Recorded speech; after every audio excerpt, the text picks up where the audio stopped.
sedang sholat kepikiran dengan sesuatu hal lain di luar sholat, merupakan sesuatu yang tidak bisa dihindari. Hal yang terpikirkan itu kadang tidak kita kehendaki. Ini yang paling banyak. Kita sudah berusaha untuk bisa fokus dengan sholat kita, hal-hal lain masuk ke dalam pikiran kita. Ada juga yang memang sejak sebelum sholat kita sudah memikirkan sesuatu dan pikiran itu tidak kita hentikan ketika kita sudah memasuki sholat. Memikirkan hal lain di dalam sholat atau kepikiran dengan hal lain di dalam sholat tidak otomatis madmum, tidak otomatis tercela. Tergantung bagaimana pikiran itu datang, apakah sengaja kita pikirkan atau datang dengan sendirinya. Juga tergantung yang ada di pikiran kita itu hal-hal wajib, sunnah, makruh atau bahkan haram. Jadi tidak otomatis sholat kepikiran hal lain nggak boleh, itu tidak otomatis. Ada beberapa hal yang harus kita lihat. Ketika datangnya pikiran itu tidak kita kehendaki, besar kemungkinan memang setan yang berusaha memasukkan pikiran-pikiran itu ke dalam hati kita. Ini hal yang niscaya, hal yang tidak bisa untuk dihindari. Bahkan setan yang terkutuk itu pun tetap berani berusaha memasukkan was-was, pikiran-pikiran tertentu dalam hati, bahkan ketika Rasul sedang mengerjakan sholat. Enggak ada ketakutan setan untuk membujuk rayu Rasulullah SAW. Ketika sedang membaca ayat-ayat Quran, setan pun enggak ragu-ragu untuk memasukkan bujuk rayunya. Di surah Al-Hajj ayat 52, A'udzu billahi minasyaitonir rajim. Wa ma arsalna min qablika mir rasulin wala nabiyyin illa idza tamanna alqasyaitanu fi umniyatihi fayansakhullahu ma yulkis syaitanu summa yuhkimullahu ayatihi wallahu alimun hakim. Di kitab Asbabun Nuzul ditulis Al-Hamidan, Al-Hajj 52 ini ada Asbabun Nuzulnya. Dari Yusuf bin Hammad, kata beliau, haddatsana Umayyah bin Khalid, kami terima dari Umayyah bin Khalid. Qala, kata beliau, haddatsana Syu'bah, kami terima dari Syu'bah, an Abi Bishrin, dari Abi Bishr, an Sa'id bin Jubairin, dari Sa'id bin Jubair, an Ibni Abbasin, dari sahabat Abdullah bin Abbas. Kata Sa'id bin Jubair, Abdullah bin Abbasnya pun terlihat agak ragu ketika menyampaikan informasi ini, apa betul ini dari Rasul atau tidak. Annan Nabiya sallallahu alaihi wasallam kana bi Makkah, waktu itu Nabi sedang ada di Makkah. Faqara'a, beliau baca surat An-Najmi, surah An-Najm, hatta intaha ila afara'aitumul Lata wal Uzza wa manata tsalisatal ukhra. Dari awal sampai ayat 20 itu Rasul baca, Fajara ala lisani.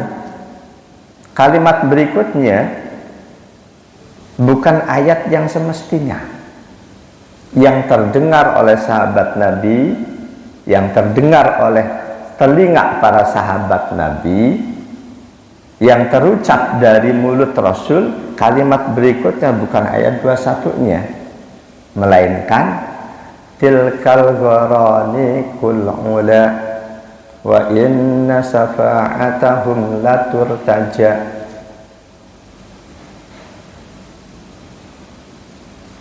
Itulah Tuhan-Tuhan yang maha tinggi, yang syafaatnya sangat bisa diharapkan.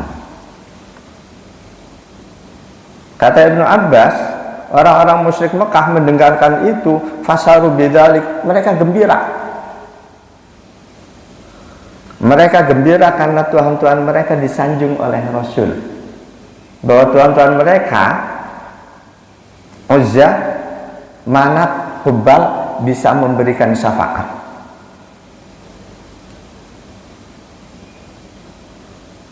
Mendapati hal itu, fastadda ala Rasulillah sallallahu alaihi wasallam. Rasul berduka, Rasul sedih. Kok apa aku salah ucap atau apa? Saat itulah Allah turunkan Al-Hajj 52 tadi. Tidak pernah aku mengutus seorang nabi dan rasul pun, melainkan ketika dia punya angan-angan, setan akan berusaha mempengaruhi angan-angannya. Di riwayat yang lain disebutkan pada saat Rasul sebelum membaca surah An-Najm ini, Rasul berangan-angan, ya Allah, selama ini setiap kali ada ayat aku sampaikan, kok kafir Quraisy selalu membencinya. Rasul berangan-angan ingin berharap diturunkan ayat yang disukai oleh kafir Quraisy. Di saat beliau berangan-angan itu, pada saat membaca ayat tadi An-Najm dari 1 sampai 20, sampai di kalimat afara'aitum Lata wal Uzza wa manatas salisatal ukhra, setan memasukkan bujuk rayunya masuk melalui angan-angan Rasul. Terdengarlah kalimat tilkal gharani kul ula wa inna safa'atahum laturtaja. Lata, Manat, Uzza, itulah Tuhan-Tuhan yang punya kedudukan tinggi, yang syafaatnya bisa diharapkan.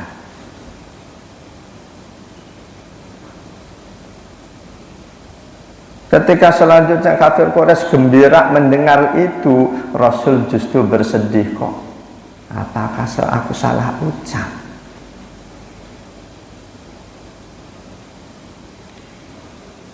Cuma selanjutnya, fayang sakallahu mayulkis syaiton, Allah akan langsung hapus was-was bujuk rayu yang dimasukkan setan dari hati para nabi dan rasul. Summa yuhkimullahu ayati, Allah mantapkan ayat-ayatnya. Sebab nuzul ayat ini, hadis ini tadi diriwayatkan oleh Imam Al-Bazzar dalam musnad beliau, cuma ini oleh para ulama ditanggapi dengan tanggapan berbeda. Di antaranya Al-Hafidh Ibnu Katsir, penulis tafsir Ibnu Katsir, kata beliau, walam araha musnadatan min wajhin sahihin, tidak aku dapati satupun musnad sandaran untuk hadis ini yang sahih.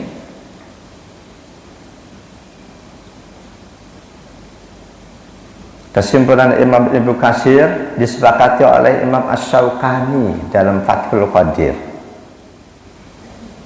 Cuma Al-Hafidh Ibnu Hajar, ulama besar juga, kata beliau, kasratut turuki tadullu ala anna lil qissati aslan. Semua riwayat yang ada menunjukkan bahwa kisah sebab turunnya ayat ini itu punya dalil.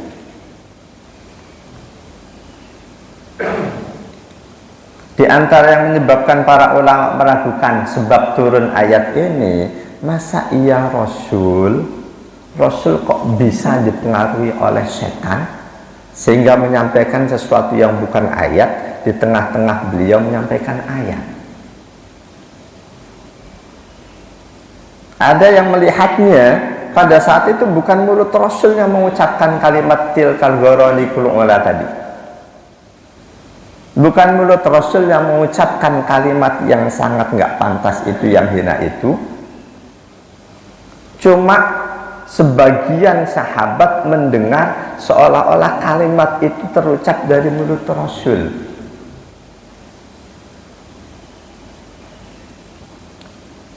Jamaah dan Allah ya ajma'in. Kalau toh hadis tadi diperselisihkan periwayatannya, yang jelas seluruh ulama sepakat bahwa setan-setan akan terus berusaha memasukkan berbagai macam was-was ke dalam hati para nabi dan rasul.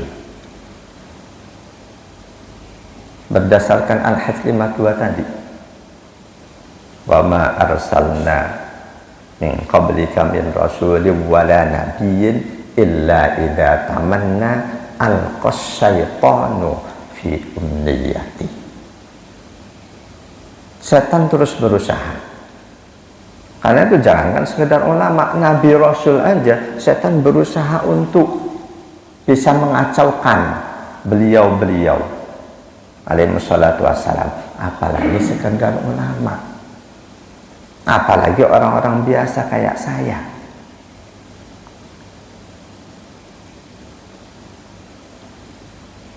Lalu apa hikmahnya kok oleh Allah dibiarkan setan-setan memasukkan was-was ke dalam hati hamba-hambanya, yang hamba itu sedang berusaha melaksanakan perintah Allah? Ternyata ada di lanjutan ayat Al-Hajj 53 dan 54-nya. Hikmah diizinkannya setan oleh Allah membujuk rayu, memasukkan was-was ke dalam hati manusia itu sebagai ujian untuk diketahui siapa orang yang hatinya keras membatu, siapa yang hatinya masih dipenuhi penyakit, siapa pula hatinya yang sudah selalu diupayakan bersih dari berbagai macam penyakit. Di ayat 53-nya, liyaj'ala ma yulqis syaitanu fitnatan lilladzina fi qulubihim marad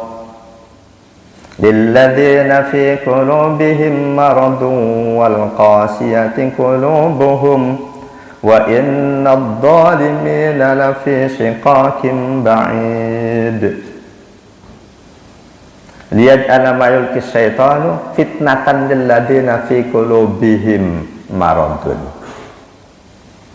Supaya Allah menjadikan apa yang dimasukkan, dilontarkan oleh setan itu sebagai ujian bagi orang-orang yang dalam hatinya mengandung banyak penyakit. Orang yang punya penyakit riya, oleh setan akan dimasukkan was-was. Ya, tadi pada saat kamu berangkat Pak Anu kan kamu menyapa kamu kan, dia itu takut dengan kamu dianggap orang yang istiqomah, kepikiran terus. Iya, berarti orang yang masih cinta dunia, penyakit hatinya, oleh setan dimasukkan was-was itu. Tadi kamu lupa nggak ngunci motormu, padahal motor baru dibeli ya, hati-hati diambil orang, kepikiran terus. Jadi Allah memang restui, Allah izinkan setan membujuk rayu, menggoda manusia sampai Nabi dan Rasul, diantaranya fitnatan sebagai ujian, cobaan bagi orang yang dalam hatinya masih mengandung penyakit. Lebih-lebih wal qasiyati qulubum, bagi orang yang hatinya keras membatu. Ketika seseorang dinasihati dengan cara yang terbaik, kok nasihat ini nggak ada pengaruhnya sedikit pun, boleh jadi itu alamat hatinya keras membatu. Kalau hati yang mengandung penyakit itu tidak keras, tidak membatu.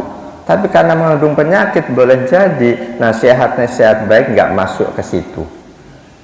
Ketika sakitnya sudah kronis, orang yang cinta dunia banget dinasihati untuk jangan terlalulah sikapmu terhadap dunia. Boleh jadi baru dengar udah langsung nutup diri. Itu hatinya nggak keras, cuma penuh penyakit.